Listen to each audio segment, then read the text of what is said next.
Hello, everyone, and welcome to episode 5 of the MFFL Nation podcast. I'm here today with some buddies of mine and avid Mavs fans, except partial Hornets fan here.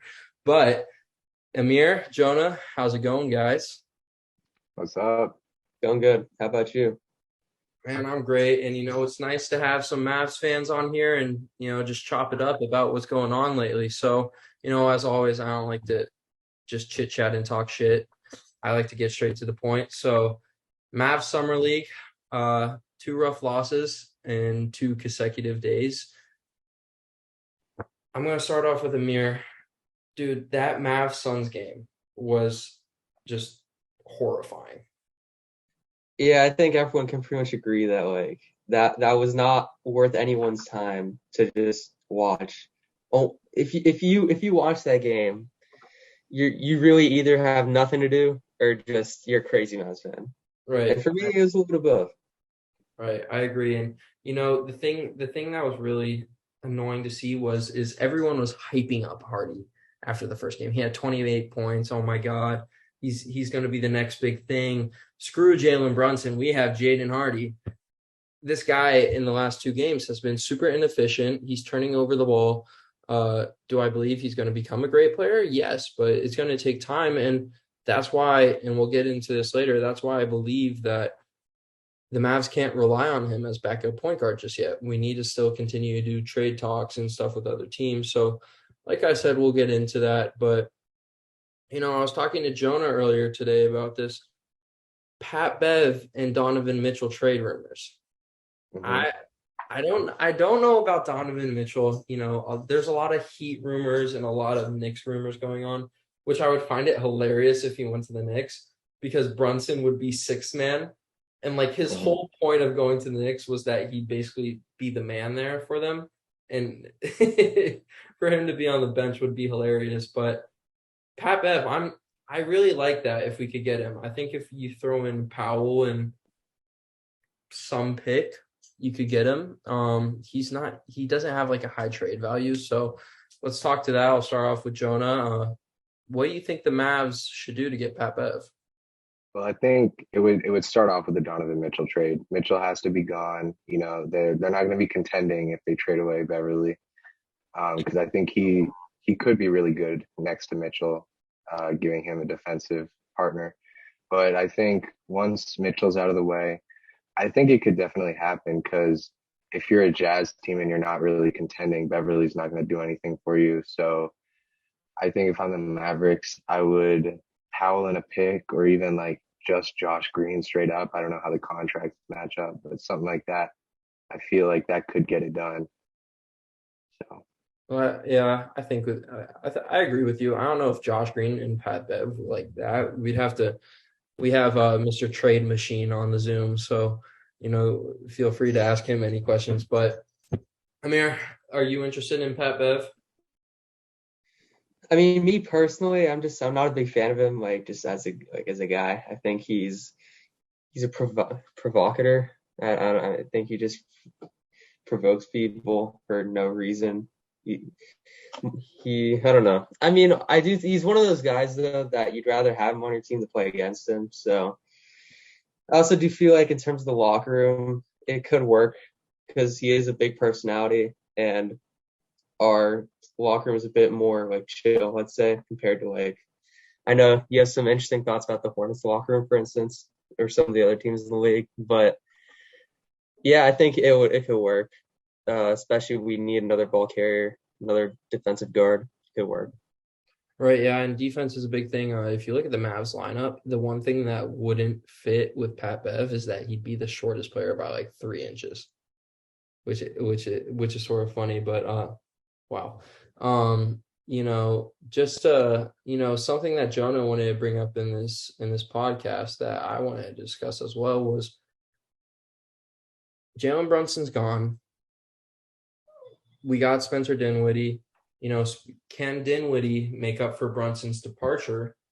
I believe so, but the way the Mavs are doing this is to where they want to have Dinwiddie in the starting lineup. I completely disagree. If you follow me on Twitter, you saw that tweet today. It doesn't make sense, okay?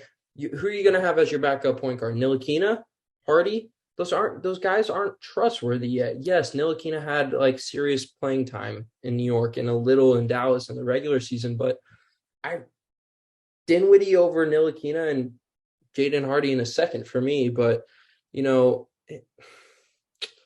I would have liked to see Reggie Bullock in the starting lineup or even Tim, but it's weird. I think Dinwiddie will make up for Brunson's departure if he can continue to be consistent like he was in the playoffs. Yeah, I mean, I'd really like to see a starting lineup for the Mavericks of I think Luka, Hardaway, Bullock, Dorian Finney-Smith, and Christian Wood. I think that that's probably my take. I've seen some things about Christian Wood coming off the bench, but I think I think Maxi will be fine off the bench. The Maxi and Powell sort of thing. I don't really like Powell that much, but I think Maxi can give a punch off the bench. And then I think if you have Dinwiddie, and maybe I mean we'll see if Hardy can give any real minutes. I don't know. I don't know. I mean, he hasn't looked great so far in the summer league, but I think I think that would be a great sort of lineup to go with, just because then you can have Dinwiddie off the bench. You don't want Trey Burke or Neil Aquina or freaking Hardy. You don't want Trey Burke's gone. Trey Burke's gone. Yeah, he got traded in Oh the yeah, world yeah. trade. My bad. But yeah, no. I think Dinwiddie off the bench is definitely the way to go. Yeah, I agree with you. And things changed throughout the season. We saw Hardaway start some games. We saw Bullock start some games. So, I mean, we'll see how it goes from there. And one guy that, this is his last year on his contract is Josh Green, I believe.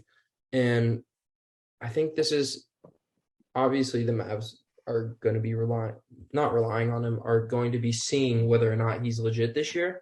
But the question is he legit? Like man, first round pick, mid first round. He did solid throughout the regular season. I'll give him that. He's a solid, good defender. Amir said he's a great defender. I said, you're definitely overreacting by that. He's not a great defender. He's a good defender, but he stopped playing against the Warriors. He stopped halfway through the Sun series. Why? Because he couldn't hit an open corner three. He couldn't hit an open corner three. He was missing dunks. He was getting bullied, so this is going to be his make or break year for the Mavericks. And I think he will get some playing time in the regular season just to test where he's at. But he's got a lot to prove. And I think that's another important player that if we can get him in the right path, like Jaden Hardy, he can become very important to our rotation. Yeah, I think another thing to take into account when people getting really excited about Hardy is that the Mavs are not really in a position to be developing players. We're in a win now situation. Like obviously in the regular season, there's some times where like you can experiment, and we saw that with Josh Green a little bit. I'd say over the course of the year, he actually earned some playing time, but especially with Hardy too. Like if we're in the stretch of the playoffs, we're not going to experiment on something that's like not proven. He has to prove that he's like worthy of NBA playoff minutes like when we get there, or if What were you gonna say, Jonah? I was gonna say, I think in terms of rotation play, I think I'd be really interested in seeing, honestly, if Dwight Powell is not cutting it, I think defensively it would be really interesting to see JaVale and Maxi coming off the bench. I think that they could cover a lot of ground. I think JaVale also being a lob threat for Luka is interesting. I mean, he's grown a lot. He's grown a lot since his days on Shaq and a Fool.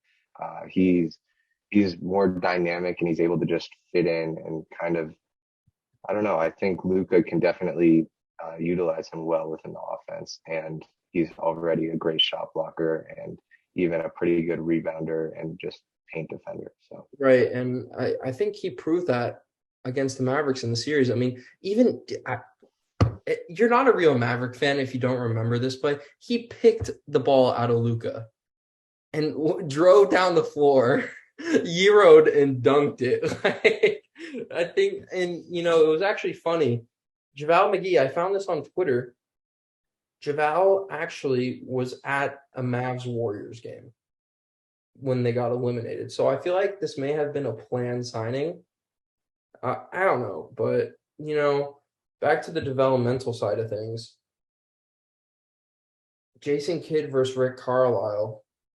I think Jay Kidd, this is going to be like where he can show if he's a great coach or a good coach, where if he can develop these young players like Green, like Hardy, continue to make Luka better.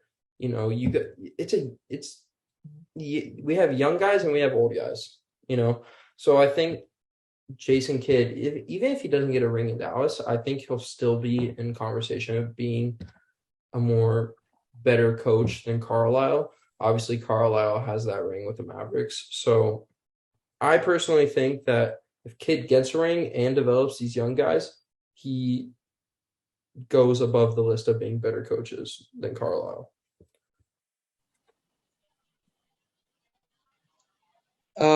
I mean, in terms, I liked a lot of what I saw from Jason Kidd, especially in the playoffs, where I remember when Rick was coaching, there's so many frustrating moments that everyone remembers where just like at the end of games, we just wouldn't have timeouts and stuff like that. Or like early in games, he'd be too quick to trigger timeouts, stuff like that. Obviously, with all the articles that came out since he's departed, it's been made clear that when we were younger, I'd say now we're really not as young of a team as we used to be. And it's pretty much Luka, Hardy, Green. That's pretty much about it in terms of, I guess the next guy would be Christian Wood, who's 26, right? So we're not that young of a team. Most of our guys like Dodo, Dwight, Max, the others guys are like 29 and 30. Yeah. So I'd say we're in a win now situation, and Jason Kidd showed that he can maximize what he can get out of those individuals, as we saw in the playoffs last year. Right. Yeah, I was very critical of Jason Kidd when he the start of the year. They were looking horrible, but he made me eat my words the second half and then going into the playoffs. I think what we saw from Luka is just like unprecedented. Like he was a monster, and I mean, a lot of that's Luka, but also just Jason Kidd being able to build this offense around him with just so many shooters. It's impressive how they run things. Right. All right. I see what you're saying, and I like it. One thing that has been discussed with Luka is, first of all, he came out with an interview. He didn't come out with it, but he was interviewed discussing that, he's hoping the front office makes moves and that he's hoping to win a championship in Dallas, but you never know. Kendrick Perkins said on ESPN that, he sees Luka getting a ring in Dallas, but not multiple. So there's a bunch of Luka shit flying around. In my eyes, he's going to be in Dallas for his career. He needs to win a championship in the next 4 or 5 years to stay in Dallas, though. He has 4 more years left on his contract, I believe. Right, Amir? I think he just kicked in his new contract, so I don't know I think it's 4 and a player option or something like that. Yeah. Okay. So we're looking at 3 to 5 years, something like that. And so I think Luka needs to get a ring or at least make the NBA Finals. So, I mean, that's going to be interesting. But, one thing that people love to talk about on Twitter is Luka going to be able to make the city of Dallas a free agent destination. Goran Dragic, look at him. I mean, I think, hell, you could have had him sign the papers and he would have come. But if you see what the interview came out with today, they weren't going to play him that much. They were basically saying he'd have a Marjanovic role, Boban. That's what they were saying. And I can't blame him. He's not like 50 years old and can't play basketball. The guy's like 36. He's a good facilitator. He can shoot the ball well. You got to give the guy playing time. And I don't see why he couldn't be our backup point guard. Like, I really can't see why that wasn't possible. And I was pissed when he signed with the Bulls. I thought Dragic was a lock. I think Luka did great recruitment. I don't blame Luka at all for Dragic going to Chicago. It was Luka and Nikola Vucevic recruiting for the Bulls and the Mavs. So I blame that one. I love Nico Harrison. I love the Dallas Mavericks front office. I love Jay Kidd, but we lost a decent one there. Dragic isn't like a top 10 point guard in the NBA, but he's a vet. You like to have vets on your team. They provide help for younger guys and stuff. They teach them new things. And he's a solid player. Like, if you look at the game, Mavs versus Nets, he had a good game against us when Dinwiddie hit the buzzer. So I think we lost a good one there, and I'm going to blame the front office on that one. I think the bigger, like the more concerning thing, especially what people on Twitter were saying, is that the fact that they went into contract negotiations telling him that he's going to have a cheerleading role on the team, like that's a little bit concerning about like what we actually need a guard to like play minutes for us, especially with this thing that like guaranteeing JaVale a starting spot. Now there's all this talk about C Wood coming off the bench. Obviously lineups are flexible, but like if that's the view of the management, it's a little bit concerning, and you start to question like what's their vision with the team, because obviously, I don't like some of those like things that they're saying. Like I remember there was an interview where they said like we have a bunch of young guys on the roster. They mentioned like Theo Pinson's like a developing player. Like he's been in the league for like numerous years. Like I wouldn't say he's like a developing player. So he starts to question like the front office, like how they really view this team compared to the reality of the situation. Yeah, so. I agree. And Amir drew up, I'd say 10 trade proposals. So are you guys down to jump into those real quick? Yeah, let's do it. Okay. Share this. So when you pull it up, I'll just explain my rationale, and then y'all can give your takes on what y'all think about them. Sure. Okay, wait one sec. One of the bigger ones to start. So we got Donovan Mitchell to the Mavericks, and the Jazz receive Tim Hardaway Jr., Dorian Finney-Smith, 2 firsts in 2025 and 2027, and then a pick swap in 2026 where they get the better pick, since we can't trade like all of our picks in a row. What do y'all think of this? Is it fair value? I'm assuming based on the last from Jonah, he's going to say it's not enough, but go ahead. Okay, this is what I'm going to say. I would be ecstatic to get Donovan Mitchell, but there are literally 2 players on the Dallas Mavericks roster that I'm unwilling to trade, and one of them is Dorian Finney-Smith. Dodo, I don't care what you guys say. He's Dodo. Like, you cannot trade Dorian Finney-Smith. Dude, some people love him more than Luka. Some people love him more than Dirk. I know it's crazy, but it's true. I can't get rid of Doe. I can't. I think if you throw like Tim, Dwight, and Josh in there, I can't get rid of Doe. All right. I think if Nico could pull this trade off, I think that the city of Dallas should just like rename everything after him, because this would be the biggest scam in history. I think almost every team could put together a better trade package for Donovan Mitchell, but I think if they were really rebuilding, I don't see, in a world where Luka is on the Mavericks, I don't see the first rounders being anything inside, like anything better than the 20th best pick. I think that the Jazz could get better trades from most other teams, but I love it for the Mavericks. If you have to trade Finney-Smith and Hardaway, then you do it in a heartbeat. I know that Mason loves Dodo, but Dodo can't go.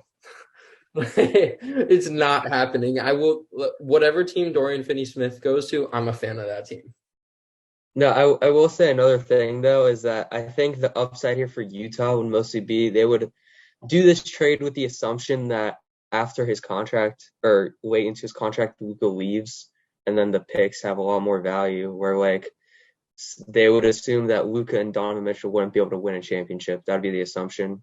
Kind of like with the Nets and the Celtics trade back in the day, where eventually those picks had a lot higher value, Like obviously, like with the way the team's built right now, these picks are not going to be worth much, but if something goes really poorly, then who knows. just see Luka being a Maverick for life, so that's why I think. Okay. So we have another Amir big trade proposal. Okay, first of all, I like it, but there's no way Brooklyn gives us a first round pick and Kyrie Irving. No, it's a pick swap. It's a pick swap. Oh, pick swap. Okay. Okay, I see that now. Yeah, so I like this, and I'll tell you how it may actually happen. Swap Bertans for Maxey. it doesn't work for the contracts. It doesn't. Bertans makes $7 million more than Maxey does. Also, Bertans is a longer term deal, which is better for us to like get off of it because Maxey's on expiring. I mean, the thing is that I think it's a solid offer. It's just these like the Lakers are gonna offer something better, you know. And to be frank with you, What, THT in a second? Yeah, it depends on how you value Westbrook, to be honest. but I don't think Luka is doing anything to recruit Kyrie like LeBron is. I don't even know if I really want Kyrie. I just saw that people wanted him, so I drew up a trade to like that would make it. I like it. I like it. This one. Also, never mind. This one, I love. Yeah, again, so it's matching the money with Bertans' $16 million contract, trading Frank and Josh to be like a young guy for them, I guess, and then a first. And then we get the wing score that we've been needing on an expiring as well. Jonah, what do you think about this? I don't like. Okay, I think could be interesting, but the thing is, the Mavericks' depth is kind of an issue. You're giving up Ntilikina and Green, who could both give you valuable guard minutes. It's like then you have like Luka and you have Spencer Dinwiddie, and then like that's it at guard. I don't know. In theory, if they could somehow like if they sign Dragic or something, I think I would do this. But I don't know. You also got to remember that free agency isn't over. We still have a roster spot. This would open up some. So I don't know if Boyan on expiring is worth giving up Green and a first, but I like getting off of Bertans' contract, so it's not bad. I could see this happening. I don't know. The thing is like the Jazz are clearly exploring everything. Like, if you would have told me at the beginning of the year that Rudy Gobert and Donovan Mitchell may have been getting traded, I would have like said you're stupid. It just wouldn't. I don't know. So I don't know what to expect with Danny Ainge and the Jazz. I like this offer. I think if this was proposed, like you don't know what Nico in the front office are thinking, but I think if this was proposed, I think they would take it. I really. Yeah, threw in the pick because I don't think Utah does any trades, especially with the history that Danny has with Boston. They're not doing any trades without any picks involved. So I threw in the first because and they at least get a pick back. Well, they could use it. I don't know. This is an interesting one. Like, do they need a pick? They just got 5.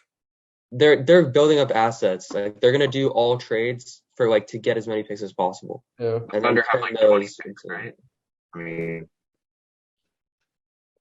oh boy, we got a Hornets trade, ladies and gentlemen. We got a Hornets trade. Oh boy. So Bertans, Powell, and Green mostly to match money. Green is a young guy, and then a pick swap. Jonah, are you taking this, Jonah? Yeah, I'm taking it. I'm taking it because I think it's sort of I would say it's comparable to a move like the Kristaps for Dinwiddie. Well, just to clarify, I'm saying, are you taking this as a Hornets fan, not a Mavs fan? I'm taking it as both because I think it's I'm not a GM, but I think it's similar to the Kristaps for Dinwiddie and Bertans trade in terms of splitting up the contracts a little bit more. Because I think that, so let me get this straight. The Mavericks get the better pick, right? No, the Hornets do. The Hornets do. Okay, so I think for the Mavericks, this looks more like a like this is similar kind of to the Boyan deal. And it just kind of gets rid of the pick, how the Mavericks were giving up a pick in the Boyan deal. Um, so this is similar to that for me, but I think the Mavericks in Hayward have someone who can create a little bit more than Boyan would be able to. And I think that I think he would take a lot of the stress off of Luka on an offense. Kind of like he could either run the second unit or just take up the ball every now and then. He can shoot. If he's healthy, he's still a good player. So Yeah. Yeah. The thing, tell me if you guys see this a little. If we did this trade, Gordon Hayward sort of gives me Harrison Barnes vibes for Dallas. minus the defense. Yeah. Yeah. See, I don't know. Why is Gordon Hayward? First of all, why is Charlotte paying him $30 million? Because it's Charlotte. No one goes to Charlotte. Yeah, he got overpaid by a lot like a few off seasons ago. Okay. Now, I'd say out of all the trades you did, this is top 3, possibly top 2 most realistic. I think that this would be perfect. I'm so sick and tired of Dwight Powell. Like and I hate shaming players on the Mavs and stuff, but wait, what's going on? It's just not it. I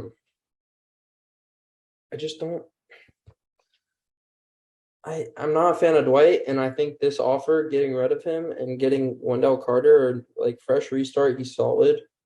I like it. And plus, Josh is a risk, and I'm not willing to take a risk with Josh.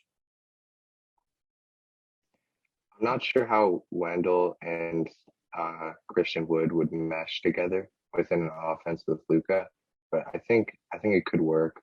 I'm not sure if the Magic do this, considering they just inked him to a new deal. So I don't know how eager they are to just get off him like that. But I mean, Green in a first start, some decent compensation for Carter if they decided to go that route. Yeah. I don't think. I also feel like this Do trade would be. you really think we'd have to throw in a pick for this? Yes. Yeah, I think so, probably. Carter was really good. Also, did you guys, I want to go back to the trade you had before. Did you see that it put a -3 wins for Dallas on this? It's probably accounting for It's based on like a stat thing. I don't know. Oh no, I know, but I mean, I thought it was funny. But okay, let's move on to the next. Okay, you see how, dude, literally every trade is Bertans, Green, and Powell, and that I'm saying that's the right thing. It's just funny how all Mavs fans. We don't have that many assets. You got to work with what we have, I think if Nico found the right offer, he would trade Dinwiddie. I really do. I think Nico would possibly throw Dinwiddie in a Donovan Mitchell trade.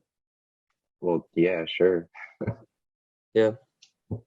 But I don't think the Kings do this if they're because it looks like they're trying to contend. I mean, it's the Kings, so yeah.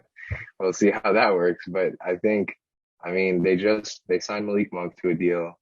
They drafted Keegan Murray, which, well, that was something. But I think Fox, Barnes, Sabonis, Murray, Monk, and Davion Mitchell, I don't think they're gonna really want to get off Harrison Barnes, but I could see it in terms of just he's expiring, so you get a pick and Josh Green for him. So I don't know. This is interesting. I like it. One thing I'd like to mention, I'm going to pull it up. So, Amir, actually do your talks on this trade for a second. I have to pull something up. Okay. I mean, with this trade, it's pretty much the same thing as the other ones where we get a perimeter scorer that we need, like a 3 and a 4 that can handle the ball, can shoot the ball a little bit, maybe be a solid contributor on defense. And we don't really give up very much in terms of assets here. especially because he's an expiring. Although I kind of agree with Jonah here, how I don't see the Kings doing this at this stage. Maybe during the season, if it's like they just go off to like a terrible start, Yeah. and then they decide to like start tanking for some reason, then So maybe. so I have the picture, and this was taken a few weeks ago. I believe, it may have been a month ago. I may be wrong. That is a Dallas Mavericks wedding. I don't know who it's for. It must have been coaching staff. You got Josh Green, Brunson, and look who is right there. Harrison Barnes. He was in Dallas. He was celebrating a wedding. He loves Dallas. He's even mentioned before that he loves the city of Dallas. But I think I could see this happening. I'd also argue that like the fact that he got traded in the middle of the game, most of those people are gone now. So Yeah. So here's what we've been discussing this podcast. Powell Ntilikina in a second round for Pat Bev. I think it's solid. I think the Mavs could really use this trade. See, what I would do is I'd swap out Green for Ntilikina just so we have Ntilikina as a point guard if Hardy goes south. And there's still like a possibility Hardy plays for the Legends for a little. He may put. no, he definitely will. He'll spend some time in the G League, especially if I love Jaden Hardy, but if you're not playing the best in the summer league, it's a sign that you need a little more development time. So he may swing, but who knows? So I like this Pat Bev trade. We're sort of just gonna skim through these next few because we have 4.5 minutes left on this podcast time. So I think it's realistic. I would swap out Green and Ntilikina just so we have Frank. But Sonny, Amir, you guys, this is a valid trade. I like it. Yeah. Okay. Not happening. Okay, you got to remember this is in the context of a sign and trade. This is not. He's a free agent right now. No one has thrown him an offer sheet so far. So the assumption is that we throw him as it says, under Colin Sexton, we give him a roughly $15 million contract over 4 years, which increases year by year. And to free up the cap space, we give them Dwight and Josh. Okay. I see where you're coming from now. I forgot he's restricted, right? Correct. Yeah.